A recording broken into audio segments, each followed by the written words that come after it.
Kemudian untuk pengajuan kedua di sini ada fasilitas yang muncul 5 juta rupiah. Jadi ini fasilitas pinjamannya muncul tapi datanya masih belum memenuhi kriteria. Nah, jadi penyebabnya apa ketika data ini ditolak tapi fasilitasnya di sini muncul sebesar 5 juta. Oke teman-teman, jadi pada video kali ini saya ingin membahas kembali tentang produk pinjaman tanpa jaminan dari BAF Multifinance, yaitu BAF Pradana. Seperti yang sudah saya bahas di video sebelumnya tentang BAF Pradana, kalau pinjaman ini tanpa jaminan ya teman-teman, jadi kalian tidak perlu jaminan dan kalian bisa mengajukan secara online melalui aplikasi BAF Mobile. Tapi pada video kali ini saya ingin menjelaskan tentang tips dan trik bagaimana supaya pengajuan kalian di BAF Pradana itu di ACC. Dan ini adalah solusi buat teman-teman semuanya yang kemarin sudah ketolak waktu pengajuan pertama di BAF Pradana. Kemudian sekarang ingin mengajukan ulang aplikasinya, kalian bisa simak video ini sampai selesai. Tapi sebelumnya buat kalian yang belum subscribe, silahkan subscribe terlebih dahulu dan nyalakan lonceng notifikasinya supaya kalian tidak ketinggalan update terbaru video-video dari channel ini. Hai, selamat datang di Republik Tutorial, tempat edukasi seputar pinjaman online, kredit tanpa agunan, dan permasalahan finansial lainnya. Oke teman-teman, jadi kemarin itu banyak pertanyaan yang masuk di kolom komentar, terutama untuk masalah teknis ya. Di sini saya bilang masalah teknis karena rata-rata yang dipertanyakan itu tentang aplikasinya, tentang ini kok muter-muter terus kenapa, kemudian pilihan banknya nggak ada yang ini, pilihan banknya yang nggak ada yang itu gitu. Kemudian masalah pencairan dananya kok lama, apa dan sebagainya. Nah, jadi di video kali ini saya akan membahas tuntas permasalahan yang sering kalian tanyakan di kolom komentar di video sebelumnya, oke? Oke teman-teman, langsung saja kita buka aplikasinya seperti ini. Nah kemudian saya akan coba mengajukan data yang kemarin sudah reject ya. Jadi saya akan cek status order saya. Nah ini kemarin 2 kali sudah reject. Jadi kalau BAF Pradana itu ketika pengajuan kalian ditolak, kalian bisa langsung mengajukan ulang gitu. Meskipun ini tidak saya sarankan karena nanti akan berakibat ya akan ditolak juga. Lebih baik kalian jeda selama 5 sampai 1 minggu baru kalian mengajukan ulang di aplikasi ini. Nah ini adalah contoh data yang 2 kali ditolak, tapi yang perlu saya garis bawahi di sini untuk data pertama, di sini data awal ditolak itu fasilitasnya tidak muncul ya teman-teman. Di sini untuk fasilitas ini ada tulisan RP di sini, ini ada tanda minus, jadi tidak muncul nominalnya. Kemudian untuk pengajuan kedua di sini ada fasilitas yang muncul 5 juta rupiah. Jadi ini fasilitas pinjamannya muncul tapi datanya masih belum memenuhi kriteria. Nah, jadi penyebabnya apa ketika data ini ditolak tapi fasilitasnya di sini muncul sebesar 5 juta. Itu kemungkinan besar adalah data pelengkapnya kurang. Jadi mungkin foto usaha atau mungkin bisa juga dikarenakan foto KTP dan KYC kurang jelas ya teman-teman. Ini kemungkinan ada faktor-faktor teknis yang mempengaruhi kemudian menyebabkan pinjaman kalian ditolak seperti ini.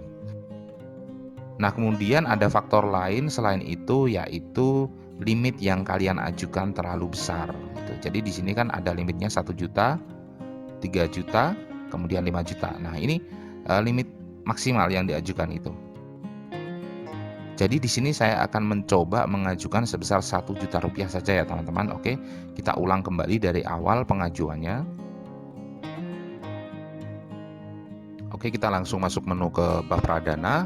Buat teman-teman semuanya yang kemarin tidak bisa ngeklik pembiayaan ini, kemudian tenor nggak bisa diklik, apa itu memang karena aplikasinya itu sedang maintenance ya teman-teman, kurang lebih ya 1 minggu sampai 10 hari lah kemarin itu. Mungkin karena banyaknya pengajuan atau gimana sehingga aplikasi ini perlu di maintenance gitu, terutama untuk fitur BAF Pradana ya, tapi untuk fitur lain bisa digunakan masih. Jadi di sini saya akan memilih jumlah pinjaman sebesar 1 juta, kemudian tenornya 1 bulan. Oke, langsung saja kita hitung cicilannya. Estimasi cicilan per bulan adalah Rp1.167. Jadi ini 1 kali bayar. Jadi ini saya sarankan buat teman-teman kemarin yang sudah reject, kalian coba nominal 1 juta dengan tenor 1 bulan ya teman-teman. Setelah kalian pembayaran nanti otomatis kemungkinan kalian akan disetujui dengan nominal yang lebih besar gitu. Oke, selanjutnya kita lengkapi dulu datanya sampai tahap foto KTP dan verifikasi wajah. Nah, di sini ada juga banyak pertanyaan, kok saya tidak bisa lanjut ya ke tahap selanjutnya gitu. Sebenarnya itu bukan masalah aplikasinya teman-teman, tapi teman-teman sendiri mungkin kurang teliti mengisi data. Jadi misalkan kode pos belum diisi, kecamatan belum diklik, kelurahan belum diklik, atau gimana, salah satu bagian pengisian aplikasi itu ada yang kelewat itu. Memang secara kasat mata itu nggak kelihatan teman-teman. Kalau kalian keburu-buru gitu, kalian scroll itu nggak akan kelihatan itu. Jadi saran saya di sini kalian cek kembali data dari mulai nama, nik, nama ibu kandung, dan sampai ke bawah di data KTP dan verifikasi wajah itu kalian cek satu persatu, jangan sampai ada yang kelewat. Baru nanti bisa diklik. Jadi ini murni biasanya kesalahan pengguna, bukan kesalahan aplikasi ya. Gitu. Oke, kita lanjutkan kembali ke tahap selanjutnya. Nah, di sini ada kontak darurat. Saran saya untuk kontak darurat ini jangan mencantumkan nama pasangan. Usahakan itu orang yang tidak serumah dengan kalian gitu ya. Oke. Setelah itu kemudian ada form pengisian data pekerjaan. Nah, di sini kalian harus lengkapi selengkap-lengkapnya ya teman-teman, terutama foto tempat atau lokasi usaha.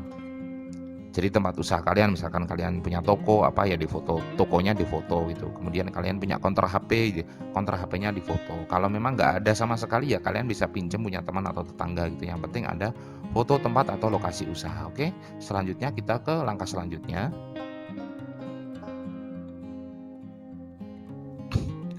Nah, untuk masalah rekening pencairan di sini memang hanya disediakan 4 bank, yaitu Bank BRI, Bank BNI, Bank BCA, dan Bank Mandiri Syariah.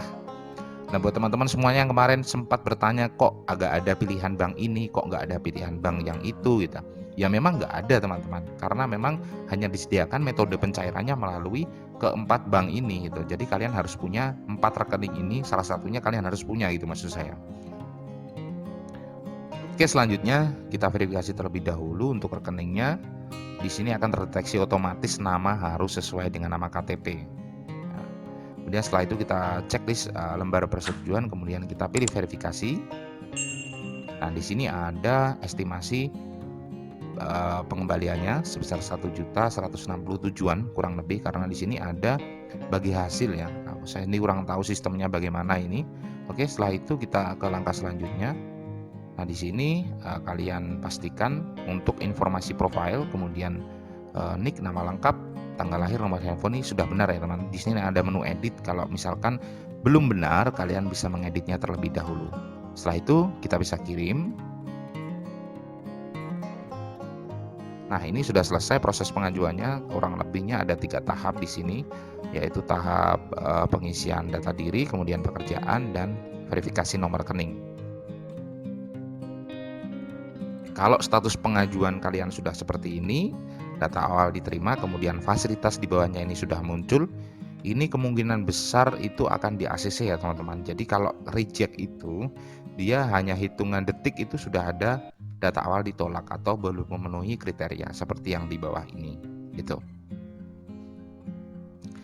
Lalu untuk ini prosesnya berapa lama itu tergantung dari pihak BAF sendiri ya. Ada yang telepon verifikasi data terlebih dahulu, maksud saya mencocokkan data sesuai KTP apa enggak, kemudian alamat dan sebagainya. Itu ada yang mengalami proses seperti itu. Ada juga yang memang langsung auto ACC ya teman-teman, langsung ada persetujuan untuk pencairan pinjaman, itu juga ada. Jadi di sini saya tidak bisa menyimpulkan prosesnya berapa lama, itu masing-masing data itu beda-beda. Jadi beda data itu beda lagi gitu. Ada yang ditelepon, ada yang enggak, seperti itu ya teman-teman. Ada yang sampai nelpon ke kontak darurat juga, itu juga ada tuh. Ada juga yang langsung dalam waktu 5 menit sudah di ACC kemudian bisa pencairan, itu juga ada gitu. Kemudian ketika pinjaman kalian di ACC, status pengajuan kalian akan berubah seperti ini. Nah, ini prosesnya berapa lama? Sekali lagi beda data, beda proses. Kemudian untuk persetujuan atau digital signature di sini beda data, beda hasil juga ya teman-teman. Ada yang cepat, ada yang muter-muter terus gitu. Karena ini device juga mempengaruhi, kemudian koneksi internet juga sangat berpengaruh. Sekali lagi, koneksi internet dan device ini sangat berpengaruh ya. Kurang lebih seperti itu ya teman-teman, tips dari saya biar pengajuan di BAF Pradana kalian disetujui. Jadi buat teman-teman semuanya yang ingin mencoba, silahkan mencoba. Aplikasinya sudah normal kembali, bisa download di Play Store. Kemudian langkah-langkahnya bisa lihat di video saya sebelumnya. Oke, terima kasih sudah menyimak video ini dari awal sampai akhir. Kurang lebihnya mohon maaf. Semoga video ini bermanfaat dan sampai jumpa di video selanjutnya.